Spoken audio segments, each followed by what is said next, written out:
ભોગવે છે. બીજો સદગુણ એ છે કે જંગલના ખારા ખાટા કડવા બધા ફળ ખાશે, પણ કોઈ દિવસ રામફળ કે સીતાફળ ખાશે નહીં.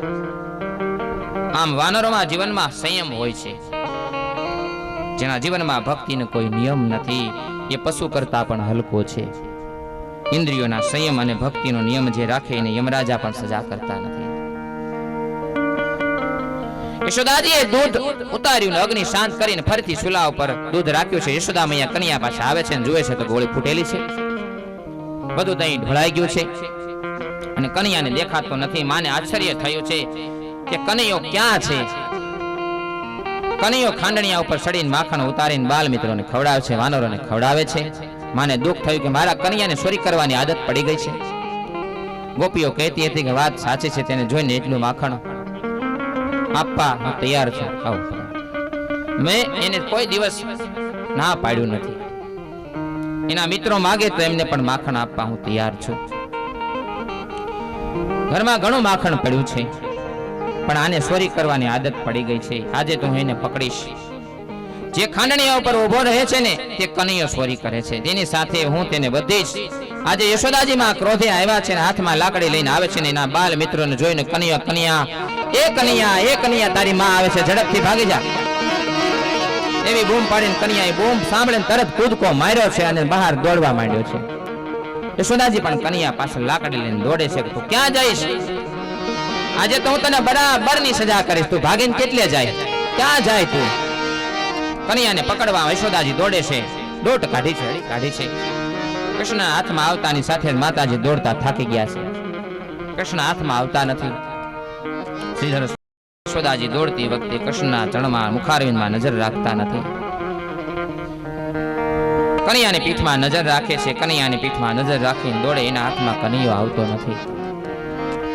ધર્મસ્તના દક્ષિણાતો યત્ર નારાયણ સ્વયં અધર્મઃ પુષ્ટાતો યશ્વાન મૃત્યુલોક ભયં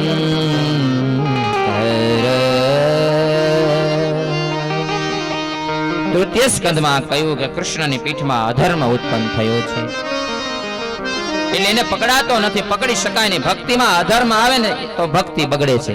અધર્મ નો આવો જીવનમાં. બસ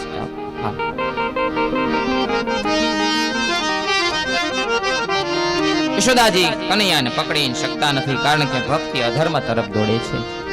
પરમાત્મા કે મને ધર્મ પ્રિય છે, ભક્તિ પણ ધર્મની મર્યાદામાં રહીને કરો. તો પોતાનો ધર્મ છોડે છે. જે પોતાનો ધર્મ છોડે ને એની ભક્તિ સફળ થતી નથી. હરેક મનુષ્ય પોતપોતાનો ધર્મ બજાવવો જોઈએ, ધર્મ છોડાય નહીં. આજે ધર્મ બધા છોડવા લાગ્યા છે, સ્વસ્વનો ધર્મ છોડવા લાગ્યા છે. ધર્મ છે એ આપણી રક્ષા કરશે. ધર્મને આશ્રય ધર્મ છે એ મહાન. ધર્મથી જ આ બધું જગત ઊભું છે.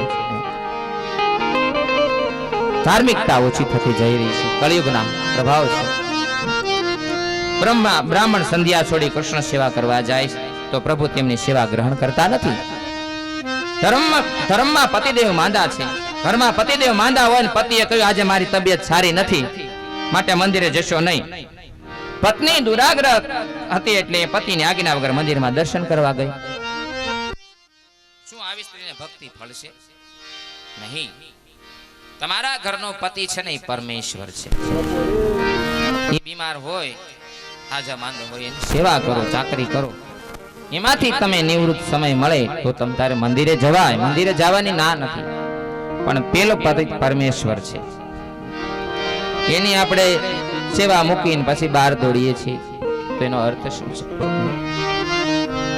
મંદિરે જવું જરૂરી છે. ધાર્મિકતા હોવી જોઈએ. મંદિરો આપણે બનાવ્યા છે, કરોડો કરોડો રૂપિયાના, લાખો લાખો રૂપિયાના બનાવી છે. દર્શન કરવા વાળા કોણ?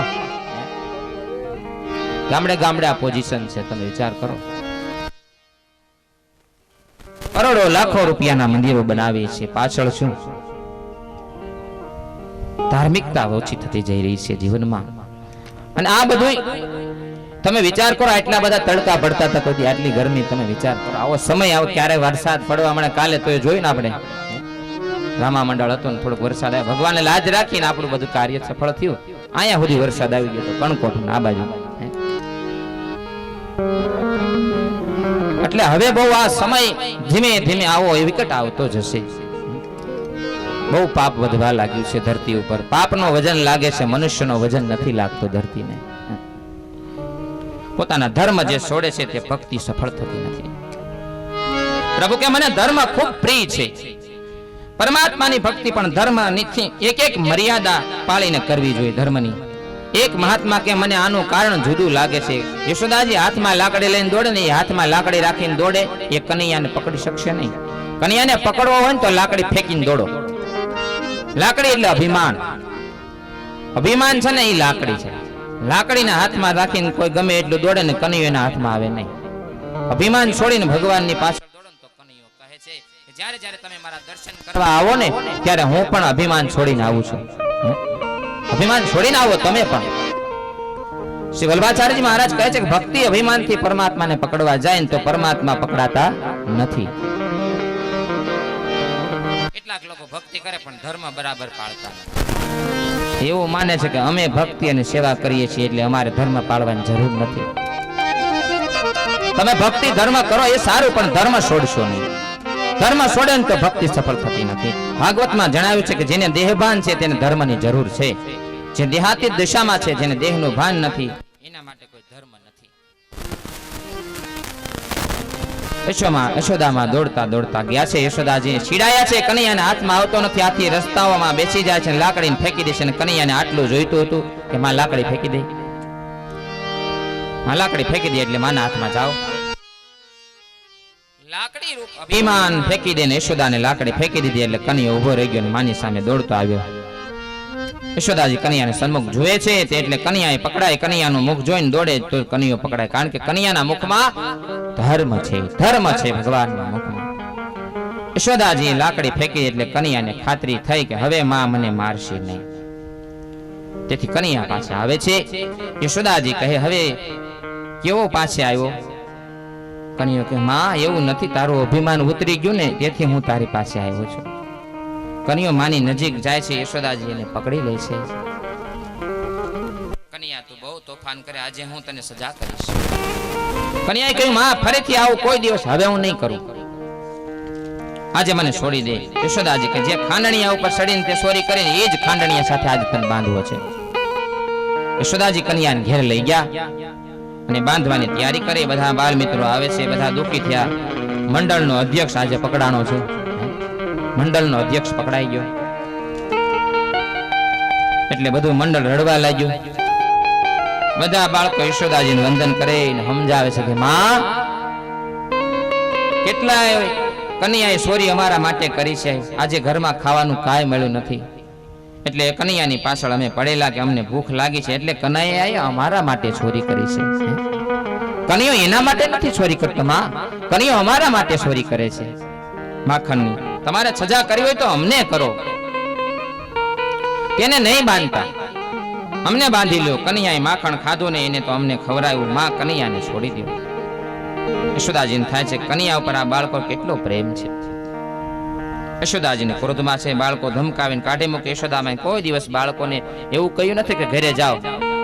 ગામના જેટલા બાળકો છે તે મારા જ છે એવું યશોદા માનતા હતા. બાળકો દોડતા દોડતા ઘેર જઈ ગોપીઓને કે માં કનૈયાને ગોળી ફોડી છે. તેથી યશોદામાં કનૈયાને બાંધે છે, ખાંડણીયા હારે બાંધે છે. માં જલ્દી તમે સમજાવો યશોદામાને, જાઓ જલ્દી. આ બાજુ યશોદામાં ક્રોધમાં છે. આજે ગોપીઓ બોલે માં માને ગમતું નથી. કહે કે આજે નજરો નજર મેં જોયું છે કે કનૈયાએ ચોરી કરી છે. એ કોઈની ગોઠતો નથી. તમે લોકોએ તેને લાડ લડાવીને માથે ચડાવ્યો છે. એ મારો છોકરો છે, મને જે યોગ્ય લાગે ને હું કરું. આજે તમે પંચાયત ન કરતા. સુખદેવજી મહારાજ વર્ણન કરે છે કે રાજન આજે કાળના પણ કાળ શ્રી કૃષ્ણ યશોદામાન થી ડરે છે ને થરથર કાપે છે. યશોદા કનૈયાના ખાંડણીયા સાથે દોરી બાંધવાનો પ્રયત્ન કરે છે, પણ જે દોરીથી કનૈયાને બાંધવામાં જાય છે એ દોરી 2 આંગળ ઓછી થતી જાય છે. જેમ બાંધવા જાય ને એમ દોરી 2 આંગળ ઓછી થતી જાય. જેમ બાંધવા જાય એમ દોરી 2 આંગળ ઓછી થતી જાય. બીજી દોરી જોડે તો પાછી બીજી દોરી પણ જોડે. માએ ગમે એટલી દોરી જોડી છતાંય આંગળ ઓછી પડતી, બે આંગળ ઓછી પડતી, કારણ કે દોરી બીજાને બાંધવાનો પોતાનો સ્વભાવ છોડી દીધો. આ જોઈ ગોપીઓ માને છે કે માં ગમે તેમ કરે, કનૈયાના ભાગ્યમાં બંધન લખ્યું જ નથી. એ તો અમને બંધનમાંથી છોડાવવા માટે આવ્યો છે. કનૈયો ગાલમાં ધીરે ધીરે હસે છે. યશોદામાજી વધારે છીડાણા. 4-5 વર્ષનો બાળક મને દાંત બતાવે છે. કન્યાને દયાવી માં થાકી ગયા છે. જીવ અલ્પ શક્તિ હોવા છતાં દુરાગ્રહી બને છે, અને પરમાત્મા અનંત શક્તિમાન છે છતાં અનુગ્રાહી છે. અહીંયા આપણે 5-10 મિનિટ શરબત પાણી પી લે, ત્યાં સુધી કથાને વિરામ આપીએ. ફરી પાછા આપણે ભગવત કથામાં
મારો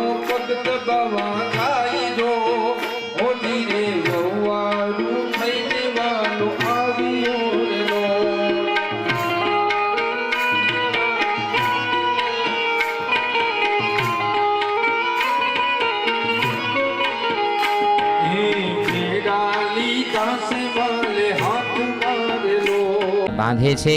જ્યારે 10મા અધ્યાયમાં વિમલાર્જુનના મોક્ષની કથા છે. નારદજીના શાપથી કુબેર ભંડારીને 2 દીકરાઓ નંદબાબાના આંગણામાં 2 ઝાડ થયા હતા. આજે એમનો ઉદ્ધાર થયો. રાજા પરીક્ષિત પૂછે છે કે મહારાજ, કુબેર ભંડારીના 2 દીકરાઓ નારદજીના શા માટે શાપ આપ્યો તે કથા વિસ્તારપૂર્વક કહો. સુખદેવજી મહારાજ વર્ણન કરે છે કે નળ કુબેર એ મણિગ્રીવ કુબેરના પુત્રો છે. બાપની સંપત્તિનો કોઈ પાર નથી. વગર મહેનતનો પૈસો બુદ્ધિને બગાડે છે. વગર મહેનતનો પૈસો હોય ને બુદ્ધિ બગાડે. खोटी रीते पैसो आवे होय ने सुख संपत्ति सुख न आपे. गलत तरीके से आई हुई लक्ष्मी को भी सुख से नहीं दे सकती. खोटी रीते आवेलो पैसो सुख से नहीं दे. संपत्ति नो अतिरेक थाय ने त्यारे 3 दुर्गुण आवे छे. पेलो जुगार, व्यभिचार अने मांस मदिरानुं पान. बहु पैसो वधी जाय ने त्यारे आ वस्तु आवे, दुर्गुण आवे. जुगार रमवानुं थाय विचार आवे, व्यभिचारनो विचार आवे अने मांस मदिरा सेवन करवानो विचार आवे. सारी संपत्ति होय तो न पण विपरीत मार्ग थी आवेली होय ने संपत्ति वगर मेहनत नो पैसो बुद्धि बगाड़े छे. अति संपत्ति में जुगार व्यसन थाय छे, मांस नो व्यसन थाय छे. संपत्ति ना अतिरेक में सदवर्तन रहतुं नथी, हारू वर्तन न रहे. संपत्ति नो अतिरेक थाय ने त्यारे लोको तामस आहार करे छे. तामस आहार करे संपत्ति बहु वधे ने त्यारे. सुखदेवजी महाराज वर्णन करे छे कि राजन, नारदजी ने नळ कुबेर अने मणिग्रीव क्रोध करीने नहीं पण कृपा करीने शाप आप्यो हतो. नळ कुबेर ने मणिग्रीव संपत्तिना अतिरेकमां भान भूल्या छे. तेओ अनेक गंधर्व कन्याओ साथे लग्न करे छे, खूब मदिरापान करे छे. एक दिवस तेओ खूब मदिरापान करीने गंगा किनारे आव्या अने गंगाजीना पवित्र जळमां युवान स्त्रीओ साथे जळ विहार करवा लाग्या. तीर्थ में विलासी जीव जाए तो तीर्थ की पवित्रता नो भंग थाय छे. पवित्र स्थल नो भंग थाय. विलासी लोको जाए ने पवित्र स्थल में तीर्थ में भंग थाय छे. आवा माणसोना कृत्योथी तीर्थ की मर्यादा नो भंग थाय छे अने तेनु देवत्य नाश पामे छे. महाप्रभुजीए दुखथी कह्युं छे के तीर्थ में विलासी लोको रहेवा लाग्या ने एटले तीर्थ मांथी देवो पलायन थई गया, भागी गया. गंगा तिथि दिथि वर्षेषु दुष्टेरिवा बृहेते स्वः तिरोहितादि हि देवेषु कृष्ण एव गति मम. देवर्षि नारद त्याथी पसार थाय. नारदजी आ दृश्य जोयुं. नारदजी जोता छतां नळ कुबेर मणिग्रीवे तेमनी मर्यादा जाळवी नहीं.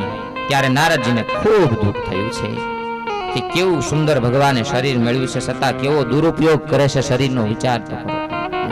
आवुं मजानुं मन भगवाने देह मानव रूडो देह आप्यो छे, तेनो दुरुपयोग करे, सदुपयोग करतो नथी.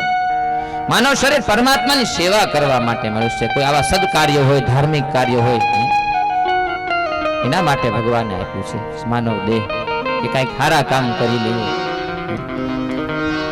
लक्ष्मीना मदमा आ नाशवंत शरीरना लोको अजरा अमर माने छे. आ शरीरने अजरा अमर माने छे अने बीजा प्राणीओना द्रोह करे छे. छेवटे तो शरीर राखना ढगला थवानुं ज छे. ए तो बधाने खबर ज छे. आपणे खबर छे छतांय आपणे न करवानुं करीए छीए, न पीवानुं पीए छीए, न खावानुं खाईए छीए, कोईनी निंदा करीए छीए, कोईनुं द्वेष करीए छीए, कोईनी ईर्षा करीए छीए. खबर है कि आ ढगलो थई जवानो छे शरीर एक दिवस. આપણે બધા જાણીએ છીએ છતાં બધું કરીએ છીએ.